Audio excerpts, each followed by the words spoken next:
Welcome back to another week of the 5-Star Podcast of Wrestling. I'm your host, Sean Meyers, joined by co-host Justin Lowery. We're talking Monday Night Raw with the Raw recap. We've already gone through SummerSlam, talked a little bit about NXT TakeOver as well. So with TakeOver taking place in Brooklyn, SummerSlam taking place in Brooklyn, they decided to keep Raw and SmackDown in the same city as well. A lot of wrestling for those fans, maybe a little overkill by the time the 4 days is up. But it's always important, Justin, I think, to have a strong showing after either WrestleMania or SummerSlam. So right off the bat, before we get into specifics, did Raw accomplish that goal? I think so. I got people talking. No, I'm not saying that I totally loved everything, but for the most part, yeah, I think it did its job. One of the things that got people talking was the ending involving Roman Reigns. But before we get to how the show ended, let's sort of rewind to the beginning. Roman comes out, mixed reaction, not as negative as what we've heard at times, but obviously not real positive as well. He's your new champion, and for the first time in, 18 months or so, maybe even longer than that, you have a guy that you know actually will be on Raw every week as the champion with a chance to potentially defend the title, if not at least compete in a regular match. Does that already make an immediate difference for the caliber of the show? Well, sure. I mean, you're champion of the brand of the show, of the Raw brand, is on the show. I mean, that should matter. If you're the champ, aren't you supposed to be the guy? So if you're, the guy is never on your show for 2 months at a time, theoretically that's supposed to hurt the show. I mean, do I think it's going to jump the ratings or anything? No. But, logically, though, speaking, it should be for the best. So hopefully it is for the best. We know that sort of right off the bat, Kurt Angle made it clear that Brock Lesnar is not going to be getting his title rematch. I don't know what they're ultimately going to do. The company might not know at this point either, but it doesn't seem like Lesnar is going to be around anytime soon. It's probably going to be months upon months that we see him again, if ever, because there's a chance, I think, that maybe he's done for good. Nonetheless, you don't have to worry about the specter of Brock Lesnar. So with that in mind, Roman comes out, says, I don't want to be Brock Lesnar. I'm going to be on Raw with the title, defending it each and every week. And he calls out, I think, a pretty interesting name in Finn Balor. And this is significant, Justin, because Finn Balor won the first ever Universal title 2 years ago at SummerSlam, ironically. Was injured in the match against Seth Rollins, had to vacate the title the following night, never got his rematch. It's been well talked about. So with him being the demon and getting that nice little boost at SummerSlam, it made sense to carry the momentum over. So Roman and Finn went out there in the main event with the title on the line. Man, this was a good match. Is it main event pay-per-view quality? Maybe not. But is it pretty darn good match to see on cable TV? I thought so. I thought it was good for both guys. Roman as the fighting champion and Finn Balor getting a much-deserved main event with the title on the line. Yeah, I mean, it doesn't need to be pay-per-view quality because it is Raw. I mean, I don't really care what Roman does with the belt. As I said, whatever he says or does, I just don't care. It was great, though, to see Finn come out in the scene. Long overdue. I honestly believe there's multiple guys that you can rotate in and out of the title scene and with the belt. Why WWE always has to go with one guy and stick with one guy when I don't think Roman's star is big enough to be that far ahead of everybody else, like John Cena, Austin. I think you have a combination of 4, 5, 6 guys that you could easily rotate in and out at any given time and still do the interviews and stuff like that. But I just felt like saying that. But great match. It was just great. It was fresh. It was nice to see Finn get elevated. I actually thought Corbin would have done something to maybe screw him, especially after Angle got relieved or I guess put on vacation. I expected something like that to happen. But all in all, good match. And you said it felt like a breath of fresh air on Monday Night Raw with that title being on the line with Roman as the champion. Like him or not, it's gonna help. I was gonna say though, for me it was a breath of fresh air, not because it was Roman.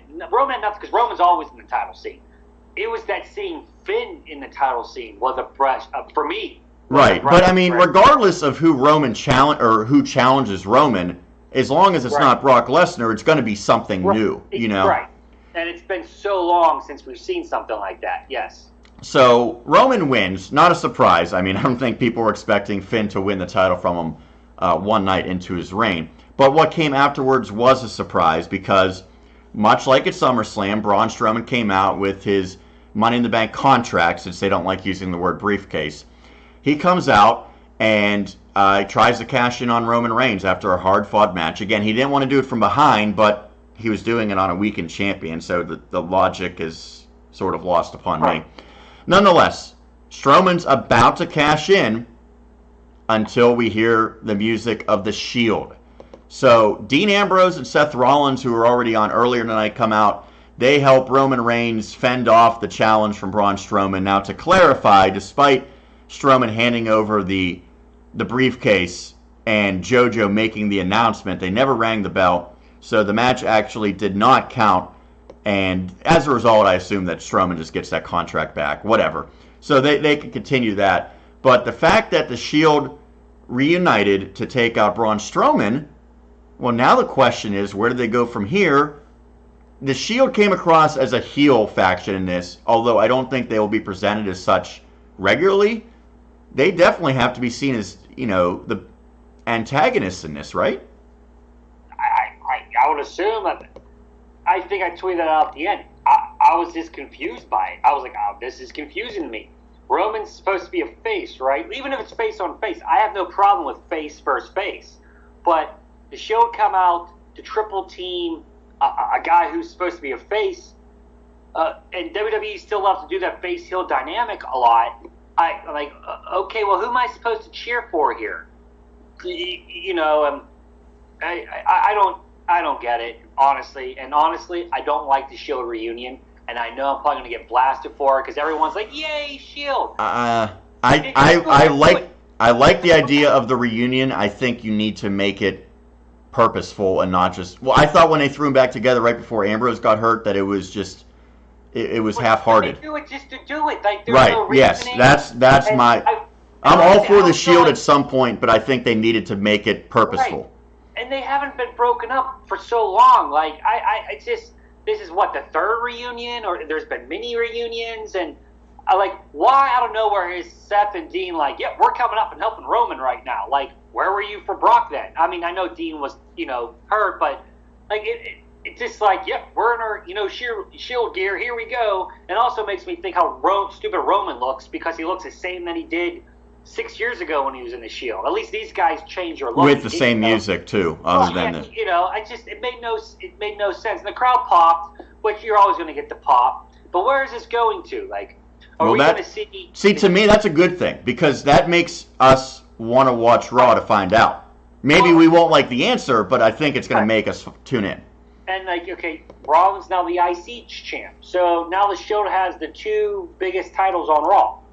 Oh, okay. I mean, I just don't know. I guess it's interesting. I just don't care all that much, and that's just my opinion. Do you think that this ultimately leads to Strowman being the next challenger for Roman Reigns? No, yeah, I think it has to be. Even though he has the briefcase, I mean, so how do you have this one unfold?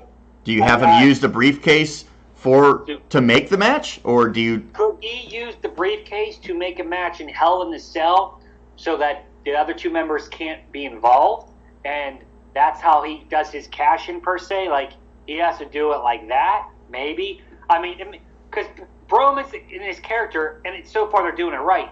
With a champion now on the show every day, he's not going to wait and pick his time like a heel does. Oh, I've held the briefcase for 6 months and haven't made a move. Strowman's going to try to win it every single pay-per-view, every single Raw, whatever. That makes sense.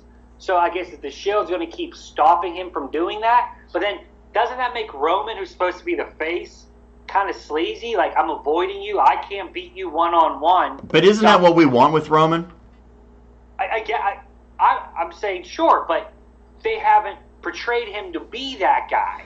So right. Now all of a sudden you're doing it. It's a half-hearted attempt to make him right. What's he supposed to be? And that's kind of been Roman's problem since the beginning. They keep you don't know, is Roman supposed to be the unstoppable badass? Or is he supposed to be somewhat like a John Cena type?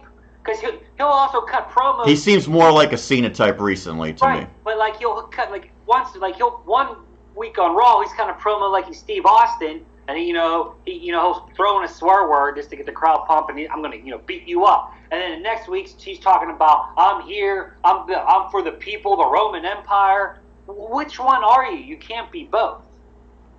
A guy that was involved in both the closing segment as part of the Shield and also his return match was Dean Ambrose. We already talked about Ambrose a little bit with him joining Rollins to help out Roman Reigns, but I think the interesting thing about his match back is it was a good match against Dolph Ziggler, but he just comes across as really, to me, a different type of guy now. And the announcers, I think, did a really good job pointing it out. Sometimes you can have your criticisms about certainly the coach and Cole and Graves, but man, did they stress the fact that this is a new, really moveset for Dean Ambrose, a new type of wrestler now, because he's in the best shape of his life, it seems. So he and Ziggler have a really good match, but now this new Dean Ambrose, a guy that really I haven't been a huge fan of, Justin, he has me interested to see what he could do because, he's probably about 20 pounds of muscle added on to what he was before, and he looks like he's, added a lot to his wrestling style in the time that he was gone. Yeah, I would actually like to hear from Dean Ambrose. Right. Like on the mic, kind of promo. I would like to which I think is a strength of his. Right. I think that's his number one strength, if you ask me, is his promo work. He was the mouthpiece of the Shield. People kind of forget that because Roman's, Roman, but he was the one who did all the promo work. Roman did the least. He did say, believe that. Again, it's interesting. I also want to hear why Seth's reasoning for this. He's been doing his thing. He's the IC champ. I at least Monday I got to tune in, and that'll be a segment I'm looking forward to seeing. Is especially since they've all come along individually, with their promo work and character developments, how they're going to talk about this. And I don't see Braun getting the best of them too much because they want to keep these guys strong. The Shield, to me, is almost like evolution of the past with Triple H and Batista and Randy Orton. Those guys kind of, run roughshod. I mean, there's a chance if they won, it could be all about these three guys for the next 6, 7, 8 months staying on top. Well, so I mentioned that Ambrose beat Ziggler. Does that kind of put the bow on the feud between Rollins and Ziggler with McIntyre and Ambrose for the most part playing bodyguards? Do they move on to something else now? I guess you have to, right? Theoretically, they could do a tag if they wanted to keep those four together. It's time, though, for Ziggler and Rollins and that storyline to dissipate because that's been going on. Yeah, I would agree with that. I thought that Monday probably was the end of it. Else. And I could almost say that it would make sense. Okay, Braun wants to be the champion, and it's 3-on-1. Well, I mean, it's not like Braun has friends where you can see a vision. Oh, here's two guys, and we're going to get a triple threat out of this. Like if it was, he is Nicholas. But he's in school now. School just started back. Yeah, that's a good point. I don't know if he can get him, but if it was like Finn, not that you could say, well, hey, the Bullet Club, not that Gallows and Anderson would be anything meaningful or a threat, it's just. I don't know. At least, if anything, it's unpredictable, and we have to wait and see where it goes. So, one thing that was not predictable on Monday night was the exchange between Stephanie McMahon and Ronda Rousey. Man, this segment to me was just this is just typical WWE garbage. Yes. Ronda wins the title at SummerSlam for some reason. Of course, you want to highlight that. It's a big deal. We know that. Their way of highlighting it is to have Stephanie come out and to get basically just decimated by Ronda Rousey. They had Stephanie for some reason taking shots at Ronda. The whole women's division was there. Not sure why they were there, but they were there. So ultimately it leads to the meeting in the ring between Stephanie and Ronda Rousey. Ultimately Stephanie gets in the armbar again. I think this is now the third or fourth time that she's succumbed to that move. It did nothing to advance Ronda Rousey. Stephanie, people love to hate her and see her get hers. But it felt very phony, especially with the rest of the women being at ringside, including, to your point, the Bellas. So what do you make of this? What is this company thinking when they do something like this? This was garbage. Like you said, I thought it was horrible. To me, the worst thing on Raw. I mean, it was so hard to sit through. I sat through it just because I knew how bad it was. Again, I've always hated Stephanie coming out when there's anything to do with the women's division. Like, she did all of this. She did none of it. Nothing. She was also in charge of the WWE when they treated the women like crap. Okay? And it was only when people like actually AJ Lee, who kind of started the revolution that they won't ever mention for obvious reasons. You know, it's a shame that she's missing all this, but besides the point, it's phony to me. Steph, anybody who's a wrestling fan who knows anything, you had nothing to do with this. None. Get your face off of there. Okay, we understand you're McMahon, you run the company, but this has nothing to do with you. Do not take credit for it. I think that they, in their like skewed mind, and I think this works for Triple H too, they think putting Stephanie or putting Vince or putting Triple H out there actually like gets talent more over. I think it takes away from the other talent. Right, because it overshadows everyone else. Yeah, look at me. You know, at least Triple H, when it comes to NXT, that is his baby. You can say like, okay, he created NXT and everything that's been done there is by his doing because he's the man in charge. Stephanie, but it's 95% behind the scenes. Right. His work's done behind the scenes. Stephanie, no. What I did like is Ronda though pointing out certain things. Like, okay, Natalya, I felt that was more of a, hey, your dad passed. We're going to give you a nice little moment. Not to be, sound insensitive here, but I like the fact that she brought up Bayley and Sasha because we're on like the 3-year anniversary today. I think it's today of that match. Those two matches like that and wrestlers like that are reasons why women's wrestling became more popular and people were saying, hey, give these girls more. That match in Brooklyn and NXT is a reason. Not anything Stephanie McMahon has done. Right. Not anything the Bella Twins have done standing on the ringside. I'm sorry. They were part of the Divas thing, not this woman revolution. They want to, because they have a reality TV show and stuff, and they do Dancing with the Stars, they want to throw them out there like they did something. No, they didn't. Charlotte, Bayley, and Sasha, they're the ones who made it happen. AJ Lee. I think Paige even, you could say a little bit. Oh, yeah, but not the Bellas. Not the current group of girls you have now are the ones doing it. Not the ones that were there 5-6 years ago. Not Maurice. Not Candice Michelle. Eve Torres, right? Yeah. Yeah, it's these girls. It's what they're doing, putting their bodies on the line. They're great wrestlers. They're actually giving them some time to show it off. They're not doing pillow fights. And why every girl's out there like praising Ronda, like Ronda winning the women's championship means like that's the greatest thing. Yay, Ronda! It should almost be the opposite, right? Right. They should be pissed. Like this woman had her third or fourth match, and now she's the champion coming in from MMA. This is my ring. I've been doing this for 10 years. Why are they like, oh yay, Ronda? We're so excited. No, you shouldn't be excited. This makes zero sense. When it would have made sense is if the backstage came out of SummerSlam after Roman won the title from Lesnar.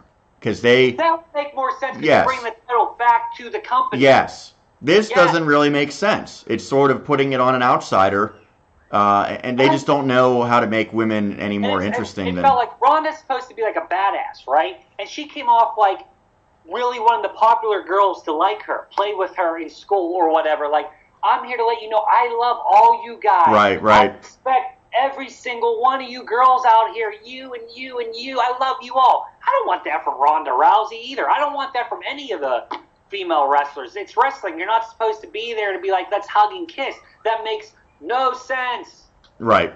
Fired up now. I'm fired up about this, Sean. There's one other thing I wanted to touch on with Ron. When I sent you the list of topics, you were probably wondering why. It was a Titus Worldwide, Titus O'Neil and Apollo Crews against the Authors of Pain. No, it wasn't a tremendous match. No, it wasn't a focal point of Raw. But there was a couple things that I thought were noteworthy about this. I will say, as bad as the Raw Tag Team division has been, and it has been pretty bad, the tag team titles are basically a joke. They're meaningless. However, I think it's worth noting that they have gotten the Authors of Pain and Titus Worldwide on TV in some capacity, probably for the past month to 6 weeks. That's at least a step in the right direction. What they did on Raw was very subtle. I think they are hinting at Titus Worldwide breaking up. And while that probably doesn't mean anything as far as the tag team division, I have wanted Titus to break off from Apollo so that Apollo could have an opportunity to show what he has. Will they really give him much of a shot? Probably not. But this could be something that really is what turns the tide for Apollo Crews, because we know the talent is there. So if he and Titus ultimately do break up, is this an opportunity? Do you think he gets a real chance to maybe at least become a mid-card player in WWE? I give him no shot. I think he's too ruined, to be honest with you. They blew it as soon as he came up. I think the damage has been done. So I'm guessing if he breaks away, he's going to be the heel. From what I read, too, he is planning. The breakup is being planned. And it is going to happen. Well, yeah, they show him and Dana Brooke talking. And right. Dana Brooke hasn't had a notable role in forever. I mean, she's literally playing a statistician. I mean, that's about as insignificant as it gets. But I would say it would be sort of interesting to me if they tease like a love storyline. You don't want to be over the top with it, but maybe Apollo and Dana have something on the side and Titus doesn't like it. Man. That's attitude era stuff. Does that work? I don't know if it's going to be a love story. From what I read, Dana's going to be Apollo's manager because we all know he can't talk on the mic. Not that Dana is a brilliant, but at least there's some dynamic. I think it's going to go something like Titus. She's going to tell Apollo that Titus has been holding you back. The reason you're not farther along in your career is because of him. Blah blah blah. Which is probably true. Right, and then you'll have a set of matches between them. I don't know if they would even make it on a pay-per-view card. Maybe they will. Maybe it's a pre-show match. And Titus will disappear and do his charity work. And Apollo might get one other feud. I don't know if it would even be a legit feud. It'll just be random matches with people. He'll win against a match against some enhanced talent somewhere. Zack Ryder. Right. And then you'll totally forget about him 2 months later. Honestly, I don't. Great ring talent, great athleticism, great wrestler. He has zero charisma. He can't cut a promo. He's best on the independent scene because it doesn't matter there. You're going to showcase your work and you're over. In the WWE, you need to have more, especially on the main roster. And he's shown zero ability to get himself over. I will say one thing that I've noticed, and off the top of my head, I'm maybe not thinking of a great example, but there's been some people that have come up and they've been faces the whole time. They turn heel and they become way better at it. This is a guy that maybe he's just suited to be a heel. I don't know if his past history indicates that. But I will say one thing about the match on Raw, and I do like the Authors of Pain, although they're sort of probably just wasting time until maybe they get a title shot at some point. In that match, it was usually the Authors of Pain, they just destroy people. They made a point of showing Titus to be a pretty dynamic in-ring guy in that match. He did some stuff, as you see, going off the top rope here. He also followed up with a standing shooting star. So he can have like little runs where he just looks as good as anyone in the company in terms of his athletic ability. So I'm hoping, Justin, I kind of agree with you, but I'm hopeful that they will showcase him a little bit more no matter what happens with this, because I think that's the type of guy that that's a Shelton Benjamin to me. Shelton played a really nice role for about a 5-year span where he got to wrestle some mid-card stuff, had the secondary title matches, and then you could put him in a ladder match or something like that where he can sort of do the high spots. To me, Apollo Crews, if nothing else, could be Shelton Benjamin of 2008. Maybe. I kind of said everything. I don't think it's going to work. I don't care about him, and he has no charisma. There's nothing there. Honestly, if he hasn't found it yet, I don't think he's going to find it. Fair enough. That's going to do it for the Raw recap. We touched on some of the big takeaways. Again, we'll have to see what happens with the Shield and Braun Strowman, but that is going to be the talk of everyone going forward heading into this week. And I think, hopefully, the ratings will be up because there should be a lot of anticipation heading into this show. Reminder, you could follow us on Twitter, 5-Star Pod Wrestle. You could also follow along on our individual Twitter handles that have been up. Each and every week, we tweet out our thoughts on professional wrestling. Also, you can like our YouTube page. Check that out with all our old videos dating back to March. But that's going to do it for the Raw recap. For Justin Lowery, Sean Meyers signing off. Stick around for the SmackDown summary. That's upcoming next. Give me a sec. I got a